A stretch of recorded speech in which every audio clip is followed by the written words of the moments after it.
कुर्सी है तुम्हारा ये जनाजा तो नहीं है, कुछ कर नहीं सकते तो उतर क्यों नहीं जाते।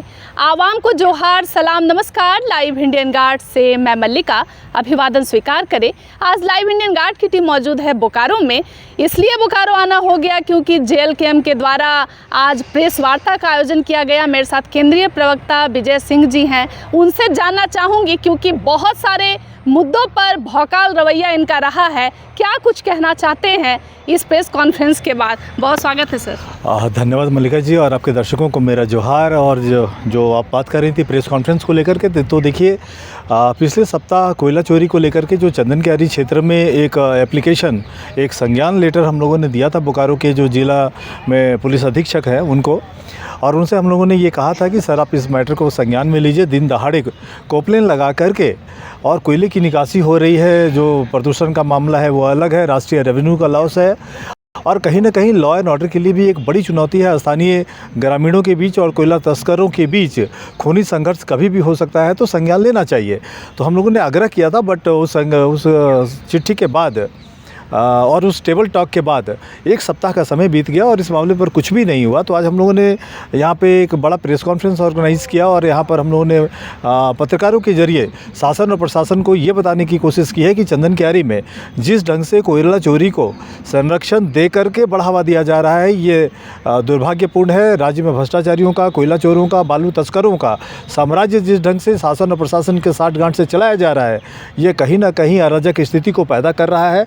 और हम लोगों ने ये कहा है कि अगर शासन और प्रशासन कोयला चोरों के खिलाफ कार्रवाई करने में विफल रहा तो चंदन क्यारी और दूसरे इलाकों में जहां कहीं से भी कोयले की चोरी हो रही है, वहां जेएलकेएम के जो कार्यकर्ता है वो फिर रात में गाड़ी को रोकने का काम करेंगे। उसके बाद फिर शासन जाने और प्रशासन जाने।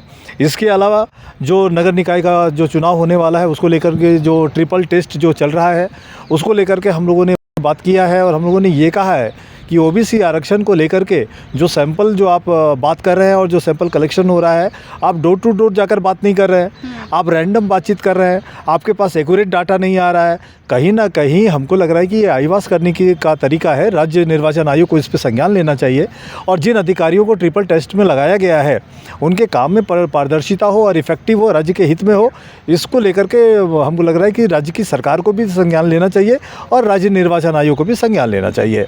इसके अलावा दो और मुद्दे हैं।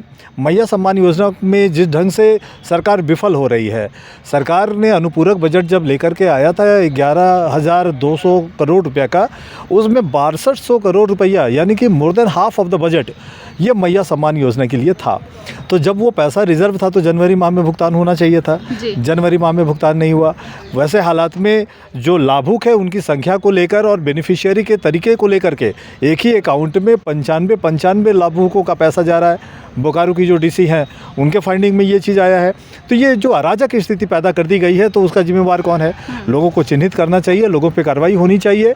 और हम लोग स्वागत करते हैं, बोकारो के उपायुक्त ने कहा है कि इस मामले पर वो कार्रवाई करेंगे और एफआईआर करने का आदेश दिया है।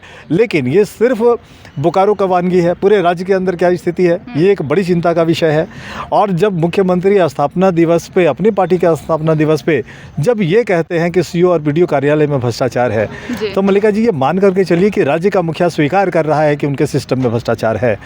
क्यों अब आवास के लाभुक परेशान नहीं होंगे? क्यों पेंशनधारियों को परेशानी नहीं होगी? अगर आप सीओ और बीडीओ को उनसे पैसा ले करके आपके नेता कार्यकर्ता और उच्च पदस्थ पदाधिकारी जब पोस्टिंग करेंगे, उनका ट्रांसफ़र करेंगे, तब जब वो इन्वेस्ट करेगा तो वो रिकवर करेगा, और जब रिकवर करेगा तो जनता परेशान होगी। तो अगर आप ट्रांसफ़र पोस्टिंग को अगर उद्योग बनाएंगे और अगर आप कार्यालयों में भ्रष्टाचार का रोना रोएंगे तो ये दोहरी नीति नहीं चलेगी। राज्य को मतलब अफसरों के हाथों लुटवाने का, जनता को, गरीब जनता को अफसरों के हाथों लुटवाने का सुनियोजित शासकीय तरीका यह अस्वीकार है। पार्टी इसको स्वीकार नहीं करती है। हम लोग आलोचना करते हैं जिस ढंग से कोयला चोरी बढ़ा है, मैया सम्मान योजना विफल हो रही है। मैया सम्मान योजना के बारे में अगर नहीं चला सकते हैं मुख्यमंत्री तो राज्य की महिलाओं से माफ़ी मांग लें। जी। कि भाई हम नहीं दे सकते हैं। लेकिन अगर वो पिछली बार बोले कि हम 5 लाख युवाओं को नौकरी देंगे, ये झूठ बोल करके पहली सरकार बनाई। अब महिलाओं को मैया सम्मान योजना देंगे, ये बोल करके सरकार बनाई। तो लोकतंत्र में क्या झूठ को स्वीकार किया जा सकता है कि अब चुनावी झूठ बोलेंगे और वोट लेंगे और सरकार बनाने के बाद आप पलट जाएंगे? तो ये अराजक स्थिति है। सरकार अगर और पार्टियां अगर इस ढंग से अगर वादा खिलाफी करती है, चुनावी वादा करके अगर पलटती हैं, तो ये बहुत दुर्भाग्यपूर्ण है, ये अस्वीकार्य है। हम लोग तो कहते हैं कि राज्य की महिलाएं अगर सरकार के खिलाफ अगर आवाज़ बुलंद करती हैं तो पार्टी समर्थन करने को तैयार है, या नहीं तो विनम्र होकर मुख्यमंत्री घुटने का बल आए और महिलाओं से माफ़ी मांग ले, कोई दिक्कत नहीं है। आपको क्या लगता है कि महिलाओं को आत्मनिर्भर किया जा रहा है मैया सम्मान योजना के तहत, या उनको कमज़ोर किया जा रहा है? देखिए, मैया सम्मान योजना को लेकर के हमारी पार्टी का 2 परसेप्शन है। पहली परसेप्शन ये है कि हम लोगों ने शुरू से कहा कि जो कैश ट्रांसफ़र स्कीम है और जो बिलो 25 को पैसा दिया जा रहा है, ये पैसा ठीक नहीं है। आप अगर 18+ को लेकर के आ रहे हैं तो कहीं ना कहीं जो स्कूल गोइंग जो छात्राएं हैं, कॉलेज गोइंग जो छात्राएं हैं, उनको आपने घर बैठे आप 1-2,500 का वो राशि दे दिया है, जो हमको लग रहा है कि उनको तो घर चलाना नहीं है। नहीं। वो तो इधर और उधर ही पैसा ये करेंगे। तो जब इजी मनी आता है मल्लिका जी, तो हमको लगता है कि वो भी पैसा उसी तरह की चीज़ों में चला जाएगा। अगर हार्ड अर्न मनी नहीं है तो पैसा उसी में जाएगा और उनका भविष्य चौपट होगा।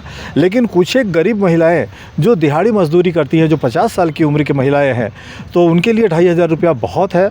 और हमको लग रहा है कि इसको रिवाइज़ करने की ज़रूरत है। पार्टी की तरफ से हम लोग भी ये मांग करते हैं कि मैया सम्मान योजना को आप रिवाइज़ करें, तर्कपूर्ण तरीके से नीति बनाकर इसको इम्प्लीमेंट करें।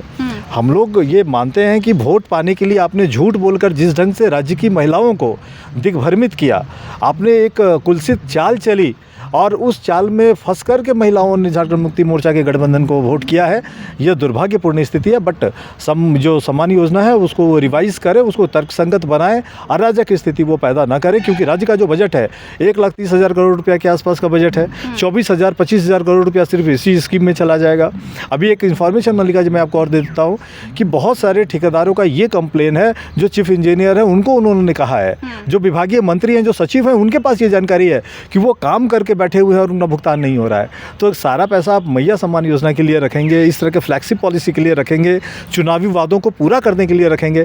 आप क्या करेंगे सैलरी का? आप क्या करेंगे इंफ्रास्ट्रक्चर का? आप कहाँ राज्य को लेकर के जाना चाहते हैं? जी, एक चीज़ और पूछना चाहूँगी, नगर निकाय चुनाव जो है नज़दीक है, फील्ड में किस तरीके से JLKM को मेहनत करना होगा? अपने कार्यकर्ताओं को, पार्टी सदस्यों को क्या कहना? देखिए, पार्टी ने एक नीतिगत फैसला लिया है। पिछले दिनों हमारी केंद्रीय अध्यक्ष से बात हुई थी और ये मामला क्लियर है कि जो 48 नगर निकाय का चुनाव होने वाला है झारखंड के अंदर, वहाँ हमारे जो क्षेत्रीय कलाकार, जो हमारे कार्यकर्ता हैं, जो हमारे उस नगर निकाय क्षेत्र में रहने वाले जो पार्टी के पदाधिकारी हैं, कार्यकर्ता हैं, उनको हम लोग मौका देंगे। पार्टी समर्थन करेगी, वो नगर निकाय का चुनाव लड़ेंगे। इस बाबत हमको लग रहा है कि आपके माध्यम से भी हम लोग ये कहना चाहेंगे कि जो कार्यकर्ता या नगर निगम क्षेत्र में रहते हैं वो तैयारी करें, पार्टी उनको समर्थन करेगी और वो अपने वार्ड में जीते, डिप्टी मेयर का चुनाव जीते, मेयर का चुनाव जीते, उसको लेकर के पार्टी रणनीति बनाएगी। पार्टी से अपने समर्थन से और हम लोग चुनाव लड़वाने जा रहे हैं। हमारे जो कार्यकर्ता हैं वो निश्चित तौर पर नगर निकाय चुनाव में उम्मीदवार होंगे। JLKM से विधायक एक हैं, लेकिन करप्शन इस तरीके से सिस्टम में है कि एक से क्या लगता है कि इतनी गंदगी हटाई जा सकती है? देखिए, ये बहुत इंपॉर्टेंट सवाल है और मुख्यमंत्री जब खास करके स्वीकार करते हैं कि व्याप्त है भ्रष्टाचार, वैसे में जब हम लोग इस बात को उठाते हैं और जब हमारे कार्यकर्ता धरना प्रदर्शन करते हैं, बात करते हैं, ऑफिसों में जाते हैं, टेलीफोन पर अधिकारियों से बात करते हैं, तो कहीं ना कहीं सिस्टम को हम लोगों ने हिलाने का प्रयास ज़रूर किया है। लोग बोलते हैं कि एक चना भाड़ नहीं फोड़ेगा, लेकिन पिछला जो विधानसभा का सत्र बीता है मल्लिका जी, आपको याद होगा कि जयराम महतो जी ने सभी महत्वपूर्ण मुद्दे, राज्य हित के जो मुद्दे थे, युवाओं के जो मुद्दे थे, CGL का मैटर था, JSSC का जो मैटर था, इन सारे मुद्दों को उठाया गया है। और अब जब फरवरी लास्ट में जब अभी विधानसभा का बजट सत्र स्टार्ट होगा, 1 महीने से अधिक समय का हाउस चलने वाला है। हम लोग निश्चित तौर पर जो मुद्दे अभी समसामयिक है, जिन मुद्दों पर राज्य परेशानी का सामना कर रहा है, युवा परेशान है, महिलाएँ परेशान है, बुजुर्ग परेशान है, करप्शन के कारण, सभी चीज़ों को हम लोग उठाएंगे। साथ ही एक और जानकारी मैं आपको दे देता हूँ कि हम लोग अपना जो मैनिफेस्टो जो बनाए थे, उस मैनिफेस्टो में जो बिंदुएं हैं, उन बिंदुओं को भी हम लोग सरकार के संज्ञान में लाएंगे और सरकार से आग्रह होगा कि जिन बिंदुओं को आपको लगता है कि ये राज्य के हित में है, उन बिंदुओं पर सरकार काम करे। पार्टी समर्थन करने को तैयार है। हम लोग हाउस में भी सरकार के हर रचनात्मक कदम का सहयोग करेंगे और हर ऐसे कदम जिसमें भ्रष्टाचार की बू आएगी, जिसमें जन उपयोगी जो चीज़ें हैं वो कम नज़र आएंगी, तो उन सब चीज़ों का हम लोग विरोध जो है वो जारी रखेंगे। JLKM के द्वारा जनता दरबार लगाया जा रहा है, कितना फ़ायदेमंद है आज के समय में देखते हुए? देखिए, जनता दरबार को लेकर के अच्छा हुआ कि आपने ये सवाल किया है। एक संदेश भी हमको देना था कि टाइगर जयराम महतो जी के नेतृत्व में जो अपने डुमरी विधानसभा में सप्ताह में 3 दिन सोमवार, मंगलवार और बुधवार को लगातार वो जनता दरबार का आयोजन किया जा रहा है, वो बहुत ही अच्छा है। डुमरी की जो जनता है उस पर रिएक्शन करेगी। आप एक बार पूछिए जाकर डुमरी के जनता से कि क्या उनको फ़ायदा हो रहा है। और जिस ढंग से अधिकारियों को बैठा करके tiger Jairam Mahto ji on spot चीज़ों का निपटारा करते हैं, अधिकारियों को निर्देश देते हैं समस्या सुनने के बाद, और जिस ढंग से त्वरित कार्रवाई होती है और उनकी समस्याओं का निष्पादन होता है, तो कहीं ना कहीं ये इफेक्टिव तरीका है। और संदेश ये देना चाहेंगे कि चूँकि पार्टी के सुप्रीमो हैं माननीय विधायक डुमरी के, और राज्य भर का मामला उन तक चले जाता है, तो हमको लग रहा है कि जो पार्टी के जो सीनियर मेंबर हैं दूसरे जिलों में, दूसरे विधानसभा में, तो जो विधानसभा के प्रत्याशी रहे हैं, जो पार्टी के जो पदाधिकारी हैं, उनसे भी आग्रह होगा कि आप अपने क्षेत्र की समस्याओं को सुलझाने के लिए आप जनता दरबार का लगातार आयोजन करें, और आप अधिकारियों से बात कीजिए, शासन प्रशासन से बात कीजिए, और स्थानीय लोगों की समस्याओं को सुलझाने का प्रयास कीजिए, सो डैट कि जो टाइगर जयराम महतो जी के ऊपर जो ओवरलोड हो जा रहा है उसको थोड़ा सा कम किया जा सके, और जनता दरबार का जो कॉन्सेप्ट है उसको थोड़ा डिसेंट्रलाइज कर दिया जाए कि एक ही विधानसभा में क्यों, राज्य के सभी विधानसभाओं में ये आयोजित हो, सो डैट कि जो ग्रामीण है, जो नागरिक है, उनको उनके घर के पास समाधान मिले, और JLKM के पदाधिकारी और प्रत्याशी जो है वो वहाँ पर उनको समाधान मुहैया कराए। तो ये अपील मैं करना चाहूँगा कि कोई बड़ी बात अगर ना हो तो आप टाइगर जयराम महतो जी को हर बात के लिए परेशान ना करें,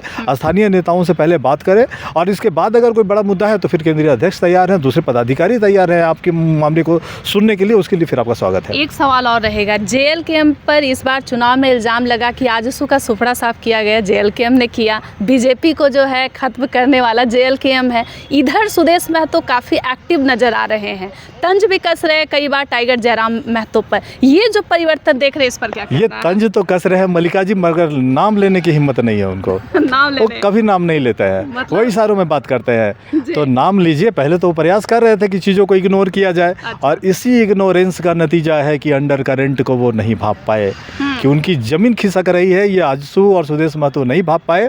और इसका एक रिएक्शन ये हुआ कि आजसू के इस लीनियंट अप्रोच के कारण बीजेपी चुनाव हार गई, क्योंकि एलआई पार्टनर होने के कारण झारखंड के अंदर जो 3M का जो समीकरण है, उस 3M का एक बड़ा धड़ा पहले आजसू के साथ था, वो जनाधार खिसका है। वो जनाधार, मैं तो ये बार बार कह रहा हूँ कि ये शिफ्टिंग है, ये फ्रॉम आजसू टू JLKM है। और JLKM के लोगों ने जिस ढंग से पार्टी के कार्यकर्ताओं ने, पदाधिकारियों ने टाइगर जयराम महतो जी के नेतृत्व में जो काम किया है वो शानदार काम किया है, क्योंकि किसी भी स्थापित पार्टी के जनाधार को लगभग समाप्त कर देना ये कोई छोटी मोटी बात नहीं है, ये बहुत बड़ी बात है। और हमको लगता है कि पार्टी गुड गोइंग कंडीशन में है। रही बात की लोग बोल रहे हैं कि आजसू हार गई बीजेपी के कारण, के एक प्रवक्ता जो अभी शामिल हुए हैं वहाँ पर जाके वो सेखी पघार रहे थे कि हेमंता बिस्वा शर्मा जी के कारण आजसू हार गई। तो हमको लग रहा है कि उस बड़बोलेपन के कारण कहीं आजसू और बीजेपी का झगड़ा ना शुरू हो जाए। हमको लग रहा है कि हेमंता बिस्वा शर्मा जी के कारण आजसू नहीं हारी है, सुदेश महतो जी के और आजसू के जो दिग्भ्रमित करने वाली जो राजनीति है उसके कारण धोखा खा गई भारतीय जनता पार्टी, ये मैं मान करके चलता हूँ। और टाइगर जयराम महतो जी के नेतृत्व में जिस ढंग से एक बड़े वोट बैंक का शिफ्टिंग हुआ, उस अंडर करंट को पकड़ने में अगर स्वयं प्रधानमंत्री चूक कर जाए, स्वयं गृह मंत्री चूक कर जाए, हेमंता बिस्वा शर्मा जी, शिवराज सिंह चौहान जी, योगी आदित्यनाथ जी अगर चूक कर जाए, और राज्य के इतने धुरंधर इनके बाबूलाल मरांडी, अर्जुन मुंडा सब अगर चूक कर जाए, तो कहीं ना कहीं ये सार्थकता है JLKM के कार्यकर्ताओं की मेहनत है, टाइगर जयराम महतो जी का नेतृत्व है, और पार्टी के पदाधिकारियों का मतलब एक दिशा है जिसके ऊपर पार्टी चलकर एक धड़े का, एक स्थापित पार्टी का जनाधार लगभग समाप्त करने में हम लोग कामयाबी पाए हैं। आने वाले समय में हम लोग का जो संगठन अभी सदस्यता अभियान शुरू करने जा रहे हैं हम लोग, और JLKM में नए पदाधिकारियों का भी एंट्री होगा, JVKS से वो शिफ्ट करेंगे JLKM में, तो संगठन को भी हम लोग सुचारू रूप से एक बार पुनर्गठित 2029 के लिए क्या? ये सवाल बहुत अर्ली है। ये सवाल क्या फील्ड में और कुछ खास अलग करना नहीं, हम 2029 को लेकर के टाइगर जयराम महतो जी के नेतृत्व में हम लोगों का प्रयास ये होगा कि पार्टी को पुनर्गठित किया जाए, जिन लोगों ने पार्टी को इन चुनाव के पहले धोखा दिया है उन लोगों की वापसी पार्टी में न हो। जी। नए जो सक्षम पदाधिकारी हैं, जो नए लोग, काम करने वाले लोग हैं, जो समर्पित लोग हैं, उनको ज़्यादा से ज़्यादा मौका देना। बहुत सारे ऐसे कार्यकर्ता जिनको समुचित सम्मान और समुचित पद अब तक नहीं मिल पाया है, उनको चिन्हित करके अच्छे पदों पर बिठाना, ताकि वो अपने पोटेंशियल को डिलीवर करें, पार्टी को मजबूत करें। और सदस्यता अभियान को व्यापक पैमाने पे चलाएंगे हम लोग। और हम लोग कोशिश करें कि 2029 को ध्यान में रखकर इस साल 25 लाख सक्रिय कार्यकर्ता पार्टी के साथ जोड़े जाएंगे, सदस्यता अभियान चलाया जाएगा।